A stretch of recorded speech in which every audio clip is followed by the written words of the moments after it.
നമ്മുടെ ശരീരത്തിലുള്ള സന്ധികളിലും ജോയിൻറ്റുകളിലൊക്കെ ഭയങ്കര നീർക്കെട്ട് വരിക, അവിടെ ഭയങ്കര വേദന വരിക, നടക്കാനും നിൽക്കാനൊക്കെ ബുദ്ധിമുട്ടുകൾ വരിക, കൂടാതെ അവിടെ ചുമന്ന് തടിച്ച് വരിക, ഇത്തരത്തിലുള്ള ബുദ്ധിമുട്ടുകളാണ് ഇന്ന് ഒരുപാട് പേര് ഒ പിയിൽ വന്നിട്ട് പറയുന്നത്. അപ്പോൾ എന്തുകൊണ്ടാണ് നമ്മുടെ ശരീരത്തിൽ ഇങ്ങനെ നീർക്കെട്ട് വരുന്നത്, എന്തായിരിക്കും ഇതിൻ്റെ പിന്നിലുള്ള മെക്കാനിസം എന്തായിരിക്കും, ഇത് നമുക്ക് എങ്ങനെയൊക്കെ പൂർണ്ണമായിട്ട് മാറ്റാൻ പറ്റും എന്നിങ്ങനെയുള്ള കാര്യങ്ങളൊക്കെയാണ് ഇന്ന് ഈ വീഡിയോയിൽ പറയുന്നത്. ഞാൻ doctor Sreekala, senior consultant, doctor Basil Soumya hospital, Pandikkad, Malappuram ജില്ല.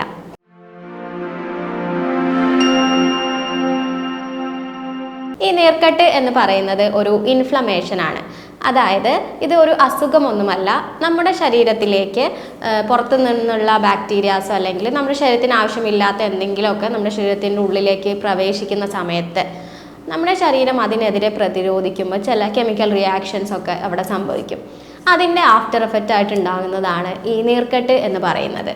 ഇത് നമ്മുടെ സന്ധികളിലും ജോയിൻറ്റിലും മാത്രമൊന്നുമല്ല, എല്ലാ അവയവങ്ങൾക്കും ഇത് സംഭവിക്കുന്നുണ്ട്. ഇപ്പം നമ്മുടെ സന്ധികളിൽ സംഭവിക്കുകയാണെങ്കിൽ നമ്മുടെ മുട്ടിൽ അല്ലെങ്കിൽ നമ്മുടെ ഷോൾഡർ, നമ്മുടെ ഇടുപ്പിൽ അങ്ങനെയൊക്കെ സംഭവിക്കുകയാണെന്നുണ്ടെങ്കിൽ നമ്മളതിന് ആർത്രൈറ്റിസ് എന്നുള്ളതാണ് കോമൺ ആയിട്ട് പറയുന്നത്. അപ്പോൾ ഇതിൻ്റെ പ്രധാനപ്പെട്ട ലക്ഷണങ്ങൾ ആ ഒരു ഭാഗത്ത് ഇപ്പോൾ സന്ധികളിലൊക്കെ ആണെന്നുണ്ടെങ്കിൽ അവിടെ നല്ല നീര് വന്നിട്ട് ഭയങ്കര കുഴിഞ്ഞു പോകുന്ന പോലുള്ള നീരുകളൊക്കെ വരാൻ ചാൻസ് ഉണ്ട്. അതുപോലെ തന്നെ അവിടെ ചുമന്ന് തടിച്ച് വരിക, നടക്കാനും ഓടാനും എല്ലാത്തിനും പ്രയാസം വരിക, അവിടെ ഒരു ചെറിയൊരു ചൂട് അനുഭവപ്പെടുക, ഇത്തരത്തിലുള്ള ബുദ്ധിമുട്ടുകളൊക്കെ ആയിരിക്കും ഉണ്ടാകുന്നത്. എന്നാൽ നമ്മുടെ മറ്റ് അവയവങ്ങളിൽ ഇപ്പോൾ നമ്മുടെ ദഹന വ്യവസ്ഥയിൽ ഉണ്ടാകുന്ന നീർക്കെട്ടിന് നമ്മൾ ഗ്യാസ്ട്രൈറ്റിസ് എന്നാണ് പറയുക. അപ്പോൾ അങ്ങനെ ഉണ്ടാകുമ്പോൾ ചിലപ്പോൾ ചില ആളുകൾ എൻഡോസ്കോപ്പി കൊടുത്ത് നോക്കിയാൽ ഉണ്ടാവും അതിൽ ഗ്യാസ്ട്രൈറ്റിസ് എന്നുണ്ടായിരിക്കും. അപ്പോൾ അതുകൊണ്ട് ഉദ്ദേശിക്കുന്നത് അവിടെ അങ്ങനെയുള്ള ഇൻഫ്ലമേഷൻ വന്നിട്ട് അവിടെ നീര് വന്നു എന്നുള്ളതാണ്. അപ്പം അത്തരത്തിലുള്ള ബുദ്ധിമുട്ടുകൾ ഉണ്ടാകുമ്പോൾ നിങ്ങൾക്ക് ദഹനത്തിൻ്റെ പ്രശ്നങ്ങൾ, വയറിനകത്ത് പുകച്ചിൽ വരിക, നെഞ്ചരിച്ചിൽ വരിക, അങ്ങനെയുള്ള ബുദ്ധിമുട്ടുകളൊക്കെ ആയിരിക്കും ഉണ്ടാകുന്നത്. ഇനി നമ്മളുടെ കരളിൽ നീർക്കെട്ട് വരികയാണെങ്കിൽ നമ്മൾ അതിനെ ഹെപ്പറ്റൈറ്റിസ് എന്നാണ് പറയുന്നത്. അപ്പോൾ ഹെപ്പറ്റൈറ്റിസ് വരിക എന്ന് പറയുമ്പോൾ മഞ്ഞപ്പിത്തം പോലുള്ള ബുദ്ധിമുട്ടുകൾ വരാനുള്ള ചാൻസ് ഉണ്ട്. നമ്മുടെ തലച്ചോറിലാണെങ്കിൽ നമ്മൾ അതിനെ മെനിഞ്ചൈറ്റിസ് എന്നാണ് പറയുന്നത്. ഇപ്പോൾ തലവേദന, ഛർദി, പനി പോലുള്ള ബുദ്ധിമുട്ടുകളൊക്കെ ആയിരിക്കും ഉണ്ടാകുന്നത്. പിന്നെ പല ആളുകളും അനുഭവിക്കുന്ന ഒരു ബുദ്ധിമുട്ടാണ് ഈ സൈനസൈറ്റിസ് എന്ന് പറയുന്നത്. നമ്മുടെ ഇവിടെയുള്ള സൈനസിന് വരുന്ന ഇൻഫ്ലമേഷനാണ് സൈനസൈറ്റിസ് എന്ന് പറയുന്നത്. അപ്പം അവിടെ അങ്ങനെ നീർക്കെട്ട് വന്നിട്ടുണ്ടാകുന്ന തലവേദനയും കഫത്തിൻ്റെ ബുദ്ധിമുട്ടുകളൊക്കെയാണ് അവിടെ ഉണ്ടാകുന്നത്. കൂടാതെ ചിലപ്പോൾ നമ്മുടെ ബ്ലഡ് വെസൽസ്, നമ്മുടെ രക്തക്കുഴലുകൾക്ക് ഇങ്ങനെ ഇൻഫ്ലമേഷൻ, നീർക്കെട്ട് വന്നിട്ട് അവിടെ ബ്ലോക്ക് ഉണ്ടാകും, തടസ്സങ്ങൾ ഉണ്ടാകും. അത് പിന്നീട് മയോകാർഡിയൽ ഇൻഫാക്ഷൻ, ഹൃദയാഘാതം അങ്ങനെയുള്ള ബുദ്ധിമുട്ടുകളിലേക്കൊക്കെ പോകാനുള്ള ചാൻസും വളരെയധികം കൂടുതലാണ്. അപ്പോൾ ഇതിൻ്റെ പിന്നിലുള്ള മെക്കാനിസം എന്താണെന്നുള്ളത് നമുക്ക് ഫസ്റ്റ് നോക്കാം. അതിനുശേഷം ഇതിൻ്റെ പരിഹാരം എന്താണെന്നുള്ളത് പറയാം. അപ്പോൾ ഇതിൻ്റെ പിന്നിലുള്ള മെക്കാനിസം എന്ന് പറയുമ്പോൾ നമ്മുടെ ശരീരത്തിൽ പ്രധാനമായിട്ടും രണ്ട് തരത്തിലുള്ള സിസ്റ്റം ഉണ്ട്. ഒന്ന് രക്തക്കുഴലുകളും ഒന്ന് ലിംഫാറ്റിക് സിസ്റ്റം, ലിംഫാറ്റിക് വെസൽസ് അല്ലെങ്കിൽ ലിംഫാറ്റിക് ഡ്രെയിനേജ് എന്നൊക്കെ പറയും. അപ്പോൾ ഈ ലിംഫാറ്റിക് സിസ്റ്റത്തിലൂടെ ഒഴുകുന്നത് ലിംഫാണ്. ഈ ലിംഫ് എന്ന് പറഞ്ഞാൽ നമ്മുടെ രക്തത്തിൽ നിന്നും ഉണ്ടാകുന്ന ഒരു ദ്രാവകം തന്നെയാണ്. പക്ഷേ ഇത് കൂടുതൽ നമ്മുടെ ശരീരത്തിൻ്റെ പ്രതിരോധത്തിന് വേണ്ടിയിട്ടാണ് ഉപയോഗിക്കുന്നത്. നമ്മുടെ ശരീരത്തിലേക്ക് പുറത്തുനിന്ന് എന്തെങ്കിലും ബാക്ടീരിയാസ് ഒക്കെ എൻ്റർ ചെയ്യുകയാണെന്നുണ്ടെങ്കിൽ അതിനെ പ്രതിരോധിക്കാൻ വേണ്ടിയിട്ടാണ് ഈ ഒരു സിസ്റ്റം പ്രധാനമായിട്ടും വരുന്നത്. അപ്പോൾ ഇതിൻ്റെ ഒരു പ്രത്യേകത, ഇത് താഴെ നിന്ന് മുകളിലേക്കാണ് വരുന്നത്. അതായത് ഈ ലിംഫ് ഒഴുകുന്നത് താഴെ നിന്ന് മുകളിലേക്കാണ്, അതായത് നമ്മുടെ ഗ്രാവിറ്റിക്ക് അഗെയിൻസ്റ്റ് ആയിട്ടാണ്. അപ്പോൾ ഈ ലിംഫിൻ്റെ ഫ്ലോക്ക് എന്തെങ്കിലും ഒബ്സ്ട്രക്ഷൻ അല്ലെങ്കിൽ ഒരു ബ്ലോക്ക്, ഒരു തടസ്സം അവിടെ വരുന്ന സമയത്താണ് ഇങ്ങനെയുള്ള നീർക്കെട്ട് പോലുള്ള പ്രശ്നങ്ങൾ ഉണ്ടാകുന്നത്.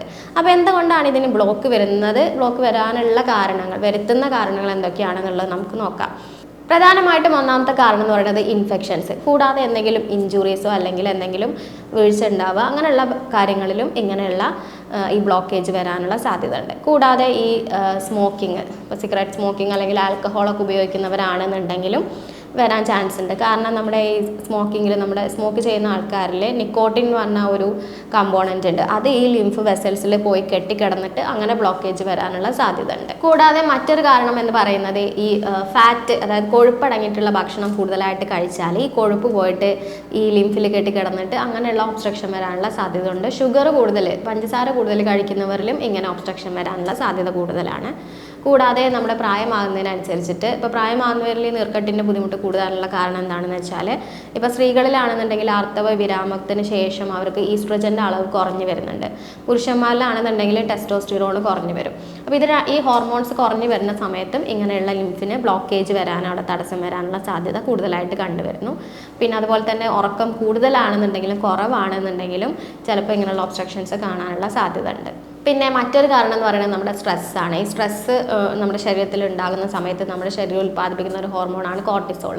അപ്പോൾ ഈ ഒരു ഹോർമോൺ കൂടുതലായിട്ട് ഉൽപ്പാദിപ്പിക്കുമ്പോഴും ഇങ്ങനെ ആ ഒരു ലിംഫിൻ്റെ ഫ്ലോയ്ക്ക് ഒബ്സ്ട്രക്ഷൻ വരാനുള്ള സാധ്യത ഉണ്ട്. അപ്പോൾ ഇത്രയാണ് ഇത് ഇങ്ങനെ തടസ്സങ്ങൾ വരാനുള്ള കാരണം എന്ന് പറയുന്നത്. അപ്പോൾ ഇതിനെ നമുക്ക് എങ്ങനെ ഇനി മറികടക്കാം, എങ്ങനെ ഇതിനെ പ്രതിരോധിക്കാൻ പറ്റും എന്നുള്ളത് നോക്കാം. പ്രധാനമായിട്ടും ഞാൻ നേരത്തെ പറഞ്ഞതുപോലെ നമ്മുടെ ലിംഫ് ഒഴുകുന്നത് താഴെ നിന്നും മുകളിലേക്കാണ്, അതായത് ഗ്രാവിറ്റിക്ക് എതിരായിട്ടാണ്.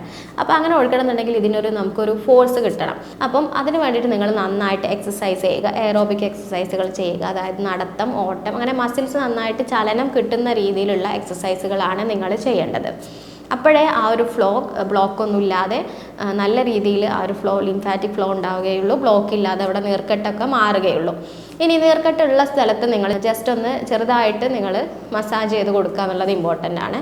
ഇനി ഭക്ഷണത്തിലാണ് എന്നുണ്ടെങ്കിൽ നിങ്ങൾ കാൽഷ്യം അടങ്ങിയിട്ടുള്ള ഭക്ഷണങ്ങൾ ധാരാളമായിട്ട് കഴിക്കുക.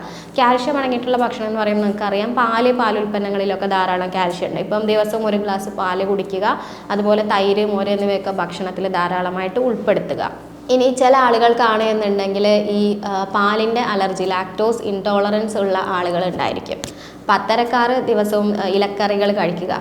ഇപ്പം ചീരയിലൊക്കെ ധാരാളം കാൽഷ്യം ഉണ്ട്. അപ്പോൾ നിങ്ങൾ ആഴ്ചയിൽ ഒരു 5 ദിവസം ഒരു കപ്പ് ചീര വെച്ചോ കഴിച്ചാൽ നിങ്ങൾക്ക് ശരീരത്തിന് ആവശ്യമായിട്ടുള്ള കാൽഷ്യം അതിൽ നിന്ന് തന്നെ കിട്ടും. കൂടാതെ നമ്മുടെ നട്ട്സ്, പ്രത്യേകിച്ച് നമ്മുടെ ബദാം പോലുള്ള നട്ട്സിലൊക്കെ ധാരാളം ഉണ്ട്. അപ്പോൾ ദിവസവും നിങ്ങളൊരു 5 to 7 ബദാം ഒക്കെ കഴിച്ചാൽ മതി. അപ്പോൾ അതിനുള്ള കാൽഷ്യം, നമ്മുടെ ശരീരത്തിന് ആവശ്യമായ കാൽഷ്യം ആ ഒരു ഇതിൽ തന്നെ നിങ്ങൾക്ക് കിട്ടുന്നതായിരിക്കും. അതുകൂടാതെ ബ്രൊക്കോളി, ഓറഞ്ച്, അതുപോലെ ചെറുമീനുകൾ, നമ്മുടെ മത്തി, നത്തോലി പോലുള്ള ചെറുമീനുകളിലും ധാരാളം കാൽഷ്യം അടങ്ങിയിട്ടുണ്ട്. അപ്പോൾ മീൻ നിങ്ങൾ കഴിക്കുമ്പോൾ ആഴ്ചയിൽ ഒരു 3-4 ദിവസമൊക്കെ ഇത്തരത്തിലുള്ള ചെറുമീനുകൾ കഴിക്കാൻ വേണ്ടിയിട്ട് ശ്രദ്ധിക്കുക. അപ്പോൾ ഇത്രയും കാര്യങ്ങളൊക്കെ കഴിച്ചാൽ നിങ്ങളുടെ ശരീരത്തിന് ആവശ്യമായ കാൽഷ്യം കിട്ടുന്നതാണ്. പിന്നെ മറ്റൊന്നാണ് വൈറ്റമിൻ ഡി ആണ് ഇവർക്ക് വേണ്ടത്. അപ്പോൾ വൈറ്റമിൻ ഡിൻ്റെ നല്ലൊരു സോഴ്സ് എന്ന് പറയുന്നത് നമ്മുടെ സൂര്യപ്രകാശമാണ്. നിങ്ങൾ ദിവസവും ഒരു 15 to 20 മിനിറ്റ് സൂര്യപ്രകാശം നിങ്ങൾ കൊള്ളുക. അത് ഡയറക്റ്റ് ഫേസിലേക്ക് തന്നെ കൊള്ളണമെന്നില്ല. അപ്പം അങ്ങനെ കൊണ്ടാൽ തന്നെ നിങ്ങൾക്ക് ശരീരത്തിന് ആവശ്യമായിട്ടുള്ള വൈറ്റമിൻ ഡി അതിൽ നിന്ന് കിട്ടുന്നതാണ്. കൂടാതെ നമ്മൾ സ്ഥിരമായിട്ട് കഴിക്കുന്ന ചില ഭക്ഷണങ്ങളിൽ നാച്ചുറലായിട്ട് തന്നെ ആൻറ്റി ഇൻഫ്ലമേറ്ററി പ്രോപ്പർട്ടീസ് ഉള്ള ചില ഭക്ഷണങ്ങളുണ്ട്. അതായത് ഇത് കഴിച്ചാൽ നമുക്ക് ശരീരത്തിന് പ്രതിരോധ ശേഷി കൂടുകയും നമ്മുടെ ശരീരത്തിലുള്ള നീർക്കെട്ടുകൾ കുറയാൻ അത് നാച്ചുറലായിട്ട് തന്നെ, മെഡിസിൻസ് ഒന്നും കഴിക്കാതെ തന്നെ അത് സഹായിക്കുകയും ചെയ്യും. പക്ഷേ അത് നിങ്ങൾ സ്ഥിരമായിട്ട് ഭക്ഷണത്തിൽ ഉൾപ്പെടുത്തണം എന്നുള്ളതാണ് ഒരു കാര്യം. അപ്പോൾ അതിൽ വരുന്നതാണ് നമ്മുടെ മഞ്ഞൾ, ഇഞ്ചി, വെളുത്തുള്ളി, തക്കാളി, നെല്ലിക്ക എന്നിവയൊക്കെ. ഇതിലൊക്കെ നാച്ചുറൽ ആയിട്ടുള്ള ആൻറ്റി ഇൻഫ്ലമേറ്ററി പ്രോപ്പർട്ടീസ് ഉള്ള ചില കമ്പോണൻസ് ഉണ്ട്. ഇപ്പം നമ്മൾ വെളുത്തുള്ളീൻ്റെ കാര്യം എടുക്കുകയാണെന്നുണ്ടെങ്കിൽ അതിലുള്ള ആൻറ്റി ഇൻഫ്ലമേറ്ററി കമ്പോണൻ്റാണ് അല്ലിസിൻ എന്ന് പറയുന്നത്. അപ്പോൾ നിങ്ങൾ വെളുത്തുള്ളി ദിവസവും രാത്രി ഭക്ഷണത്തിന് ശേഷം ഒരു 4-5 വെളുത്തുള്ളി നിങ്ങൾ കഴിച്ചിട്ട് കിടക്കുക. അപ്പോൾ അത് നിങ്ങൾ എന്തെങ്കിലും കഴിച്ചതുകൊണ്ട് കാര്യമില്ല. നിങ്ങൾ ദിവസവും മഞ്ഞളിട്ട് തിളപ്പിച്ച വെള്ളം ദിവസവും കുടിക്കുക. അത് രാവിലെ വെറും വയറ്റിൽ ഒരു ഗ്ലാസ് വെള്ളം കുടിക്കുന്നതായിരിക്കും നല്ലത്. അപ്പോൾ നിങ്ങളുടെ ശരീരത്തിൻ്റെ പ്രതിരോധ ശേഷി കൂടും. ആൻറ്റി ഇൻഫ്ലമേറ്ററി ആയിട്ടുള്ള പ്രോപ്പർട്ടീസ് ഉള്ളതുകൊണ്ട് ശരീരത്തിലെ നീരൊക്കെ വലിഞ്ഞു പോകാനും ഇത് സഹായിക്കും. കൂടാതെ മറ്റൊന്നാണ് ഇഞ്ചി എന്ന് പറയുന്നത്. ഇഞ്ചിയിലുള്ള ജിഞ്ചറോൾസ് പറഞ്ഞ കമ്പോണൻ്റാണ് ആൻറ്റി ഇൻഫ്ലമേറ്ററി പ്രോപ്പർട്ടീസ് ഉള്ളത്. അപ്പോൾ ഇഞ്ചി നിങ്ങൾ ചതച്ചിട്ട് നമ്മൾ നോർമലി കഴിക്കുന്ന ഭക്ഷണത്തിൽ ഉൾപ്പെടുത്താം. അതുപോലെ തന്നെ മോര്, തൈരോ കഴിക്കുമ്പോൾ അല്ലെങ്കിൽ മോരിലൊക്കെ നിങ്ങൾക്ക് ഈ ഇഞ്ചി ചതച്ചിട്ട് ചേർത്തിട്ട് ആ മോരൊക്കെ നിങ്ങൾക്ക് കുടിക്കാവുന്നതാണ്. പിന്നെ അതുപോലെ തന്നെയാണ് നെല്ലിക്ക. അപ്പോൾ ഈ നെല്ലിക്കയിലുള്ള വൈറ്റമിൻ സി നിങ്ങൾക്ക് കിട്ടണമെന്നുണ്ടെങ്കിൽ നിങ്ങൾ നെല്ലിക്ക ഒരിക്കലും ചൂടാക്കരുത്. കാരണം ഈ ചൂടാക്കുന്ന സമയത്ത് നെല്ലിക്കയിലുള്ള വൈറ്റമിൻ സി നഷ്ടപ്പെടും. അപ്പോൾ നിങ്ങൾ പച്ചയ്ക്കാണ് അത് കഴിക്കേണ്ടത്. കൂടാതെ മറ്റൊന്നാണ് തക്കാളി. കൂടാതെ സ്മോക്കിംഗ്, ആൽക്കഹോൾ ശീലം ഉള്ളവരാണ് എന്നുണ്ടെങ്കിൽ അത് നിങ്ങൾ തീർച്ചയായിട്ടും സ്റ്റോപ്പ് ചെയ്യുക. അതുപോലെ ഉപ്പ് നിങ്ങൾ കുറയ്ക്കുക. ഉപ്പ് നിങ്ങൾക്ക് കുറയ്ക്കുമ്പോൾ നിങ്ങളുടെ ഉയർന്ന രക്തസമ്മർദ്ദം കുറയ്ക്കാനും അത് സഹായിക്കും. അതുപോലെ തന്നെ നീർക്കെട്ട് കുറയ്ക്കാനും അത് സഹായിക്കുന്നുണ്ട്. ഇനി ഇത്രയൊക്കെ ചെയ്തിട്ടും നിങ്ങളത് കുറഞ്ഞിട്ടില്ല, മാറിയിട്ടില്ല എന്നുണ്ടെങ്കിൽ ഞാൻ ഒരു ഹോം റെമഡി പറഞ്ഞു തരാം. ഇത് നിങ്ങൾ ചെയ്ത് നോക്കുക. അപ്പോൾ നിങ്ങളുടെ ശരീരത്തിലുള്ള നീർക്കെട്ടൊക്കെ വലിയാൻ ഇത് വളരെയധികം സഹായിക്കും. ഈ തഴുതാമയുടെ ഇല, അത് നമ്മുടെ നാട്ടിൻ പുറത്തൊക്കെ ആണെന്നുണ്ടെങ്കിൽ നമ്മുടെ തൊട്ടടുത്തൊക്കെ ഉണ്ടാവും. അല്ലാന്നുണ്ടെങ്കിൽ ഈ ആയുർവേദ കടകളിലൊക്കെ നമുക്കത് കിട്ടുന്നതാണ്. അപ്പോൾ ഒരു 5-6 തഴുതാമയുടെ ഇല എടുത്ത് അത് തിളപ്പിക്കുക. ആ തിളപ്പിച്ച വെള്ളം നിങ്ങൾ ഒരു ഗ്ലാസ് ദിവസവും രാവിലെ വെറും വയറ്റിൽ നിങ്ങൾ ഒരു 15 ദിവസം തുടർച്ചയായിട്ട് നിങ്ങൾ കഴിക്കുകയാണെന്നുണ്ടെങ്കിൽ നിങ്ങൾ നീർക്കെട്ടൊക്കെ കുറയാനും വേദനയും ആ ഒരു തടിപ്പും ഒക്കെ കുറയാൻ അത് വളരെയധികം സഹായിക്കും. ഇനി ഇത്രയൊക്കെ ചെയ്തിട്ടും നിങ്ങളുടെ നീർക്കെട്ട് കുറഞ്ഞിട്ടില്ല എന്നുണ്ടെങ്കിൽ നിങ്ങൾ തീർച്ചയായിട്ടും ഒരു ഡോക്ടറെ കൺസൾട്ട് ചെയ്യുക. കാരണം അത് മറ്റെന്തെങ്കിലും കാരണങ്ങൾ കൊണ്ടാണോ, അത് സംബന്ധമായ ബുദ്ധിമുട്ടുകൾ കൊണ്ടാണോ എന്നുള്ളതൊക്കെ അറിയാൻ വേണ്ടിയിട്ട് പല ടെസ്റ്റുകളും ഇന്ന് അവൈലബിൾ ആണ്. അപ്പോൾ അത്തരത്തിലുള്ള ടെസ്റ്റുകളൊക്കെ അറിയണമെന്നുണ്ടെങ്കിൽ നിങ്ങൾ തീർച്ചയായിട്ടും ഒരു ഡോക്ടറെ കൺസൾട്ട് ചെയ്യുക. ഹോമിയോപ്പതിയിൽ ഇതിന് ചെയ്യുന്നത് ഒരു രോഗീൻ്റെ ശാരീരികമായിട്ടുള്ള പ്രത്യേകതകളെല്ലാം പരിഗണിച്ച് രോഗനിർണയം കറക്റ്റായിട്ട് നടത്തി അതിനുശേഷമാണ് മെഡിസിൻസ് നൽകുന്നത്. അപ്പോൾ ജർമ്മൻ മെഡിസിൻസ് ആണ് ട്രീറ്റ്മെൻറ്റിനായിട്ട് ഉപയോഗിക്കുന്നത്. അതുകൊണ്ട് തന്നെ മറ്റ് പാർശ്വഫലങ്ങളൊന്നും തന്നെ ഉണ്ടായിരിക്കുകയില്ല. അപ്പോൾ ഇതുമായി ബന്ധപ്പെട്ട് നിങ്ങൾക്ക് എന്തെങ്കിലും സംശയങ്ങളൊക്കെ ഉണ്ടെങ്കിൽ താഴെ ഞാൻ എൻ്റെ വാട്സപ്പ് നമ്പർ കൊടുക്കുന്നുണ്ട്. അതിൽ നിങ്ങൾക്ക് എന്നെ കോൺടാക്റ്റ് ചെയ്യാവുന്നതാണ്. സ്നേഹത്തോടെ doctor Sreekala, senior consultant, doctor Basil Soumya hospital, Pandikkad, Malappuram ജില്ല.